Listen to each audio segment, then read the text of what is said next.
ഒരു ക്ലാസ്സിൻ്റെ ഒബ്ജക്റ്റ് എങ്ങനെ ക്രിയേറ്റ് ചെയ്യാം എന്നുള്ള കാര്യമാണ് ഈ വീഡിയോയിൽ ഡിസ്കസ് ചെയ്യുന്നത്. ഒരു ജാവ ക്ലാസ്സിൻ്റെ ഒബ്ജക്റ്റ് എങ്ങനെ ക്രിയേറ്റ് ചെയ്യാം എന്നുള്ള കാര്യമാണ് ഇതിൽ പ്രധാനമായിട്ടും പറയുന്നത്.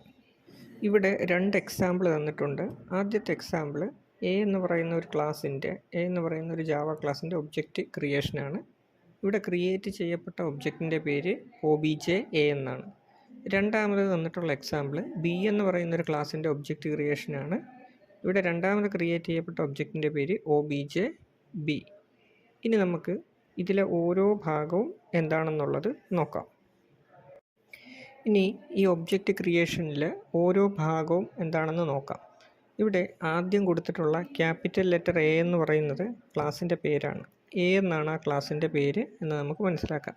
രണ്ടാമത് കൊടുത്തിട്ടുള്ള OBJ A എന്ന് പറയുന്നത് ആണ് ഒബ്ജക്റ്റിൻ്റെ പേര്. ഇതിന് നമുക്ക് ക്ലാസ് റെഫറൻസ് വേരിയബിൾ എന്നും പറയാം. ഈ രണ്ട് പേരിലും ഇതറിയപ്പെടും. ഇനി ഈക്വൽ ടുവിന് ശേഷം കൊടുത്തിരിക്കുന്ന new space capital A function bracket എന്ന് പറയുന്നതാണ് ഒബ്ജക്റ്റ്. ഈ ഒബ്ജക്റ്റിൻ്റെ വാല്യൂ ആണ് OBJ A എന്ന പേരുള്ള ഒബ്ജക്റ്റ് നെയിമിൻ്റെ അകത്തേക്ക് അല്ലെങ്കിൽ ക്ലാസ് റെഫറൻസ് വേരിയബിളിൻ്റെ അകത്തേക്ക് അസൈൻ ചെയ്ത് വെക്കുന്നത്.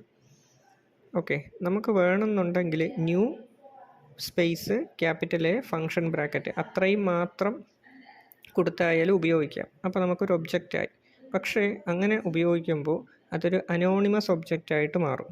അതായത് പേരില്ലാത്തൊരു ഒബ്ജക്റ്റായിട്ട് മാറും. അതിന് വേണ്ടിയിട്ടാണ് നമ്മൾ ഈക്വൽ ടുവിൻ്റെ ലെഫ്റ്റ് ഹാൻഡ് സൈഡിൽ OBJ A എന്നും പറഞ്ഞ് A എന്ന് പറയുന്ന ക്ലാസ്സിൻ്റെ ഒരു ക്ലാസ് റെഫറൻസ് വേരിയബിൾ അഥവാ ഒബ്ജക്റ്റ് നെയിം നമ്മൾ ക്രിയേറ്റ് ചെയ്യുന്നത്.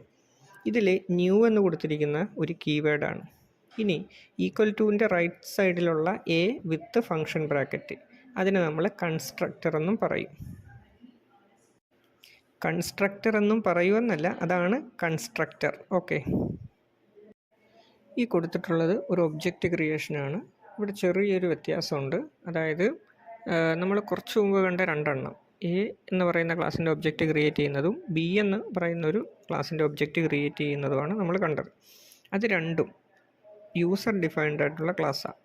A എന്ന് പറയുന്ന ക്ലാസ് ഡിഫൈൻ ചെയ്യുന്നത് യൂസർ തന്നെയാണ്. B എന്ന് പറയുന്ന ക്ലാസ്സും ഡിഫൈൻ ചെയ്യുന്നത് യൂസർ തന്നെയാണ്. യൂസർ എന്നതുകൊണ്ട് ഇവിടെ ഉദ്ദേശിക്കുന്നത് ആ പ്രോഗ്രാം ഡെവലപ്പ് ചെയ്യുന്ന ആൾ എന്നതാണ്. ഓക്കെ, ഇനി ഇവിടെ നമ്മൾ നോക്കുമ്പോൾ ഈ ഒരു ക്ലാസ്, ഇവിടെ ക്ലാസ്സിൻ്റെ പേര് സ്കാനർ എന്നാണ്. ഈ ക്ലാസ് ഇതൊരു ബിൽറ്റ് ഇൻ ആയിട്ടുള്ള ക്ലാസ്സാണ്. ഓക്കെ, അപ്പോൾ അതിൻ്റെ ഒബ്ജക്റ്റിൻ്റെ പേരാണ് OBJ സ്കാനർ. ഇതിൻ്റെ ഒബ്ജക്റ്റിന് നമുക്കിഷ്ടമുള്ള പേര് കൊടുക്കാം, പക്ഷേ ക്ലാസ്സിൻ്റെ പേരൊക്കെ ബിൽറ്റ് ഇൻ ആയിട്ട് തന്നെ വരുന്നതാണ്. ഇവിടെ ഈക്വൽ ടുവിൻ്റെ റൈറ്റ് ഹാൻഡ് സൈഡിൽ new scanner function bracket semicolon. ഈ ഫങ്ഷൻ ബ്രാക്കറ്റിനുള്ളിൽ കൊടുത്തിട്ടുള്ള system.in എന്നുള്ളതിന് നമുക്ക് ആർഗ്യുമെൻറ്റ്സ് എന്ന് പറയാം.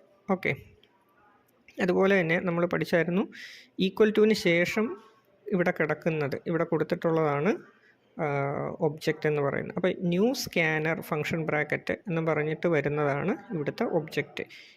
ഇവിടെ സ്കാനർ ഫങ്ഷൻ ബ്രാക്കറ്റ് മാത്രം പരിഗണിക്കുമ്പോൾ അതൊരു കൺസ്ട്രക്ടറാണ്. ഓക്കെ, കൺസ്ട്രക്ടറിന് എപ്പോഴും ക്ലാസ്സിൻ്റെ സെയിം നെയിം ആയിരിക്കും വിത്ത് ഫങ്ഷൻ ബ്രാക്കറ്റ്. കൺസ്ട്രക്ടറിനെ പറയുന്നത് തന്നെ it is A special type of method and have the same name as class, അങ്ങനെയാണ് പറയുന്നത്.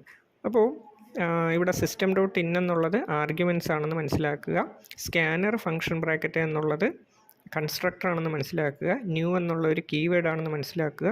ഇനി ഈ പറഞ്ഞ എല്ലാം കൂടി ചേർത്ത് ന്യൂ സ്കാനർ ഫങ്ഷൻ ബ്രാക്കറ്റ് അതിനകത്തുള്ള ആർഗ്യുമെൻറ്റ്സ് എല്ലാം കൂടി ചേർത്ത് വരുന്നത് ഒബ്ജക്റ്റാണ്. ഈ ഒബ്ജക്റ്റിൻ്റെ വാല്യൂ നമ്മൾ സേവ് ചെയ്ത് വെക്കുന്നതാണ് OBJ സ്കാനർ എന്ന പേരുള്ള ഒബ്ജക്റ്റ് നെയിം അഥവാ ക്ലാസ് റെഫറൻസ് വേരിയബിൾ. ഇനി ക്ലാസ് റെഫറൻസ് വേരിയബിൾ എന്ന് പറയുമ്പോൾ ഏതോ ഒരു ക്ലാസ്സിന് ഇത് റെഫർ ചെയ്യുന്നുണ്ട്. ഏത് ക്ലാസ്സിനെയാണ്? ആ ക്ലാസ്സിൻ്റെ പേരാണ് സ്കാനർ.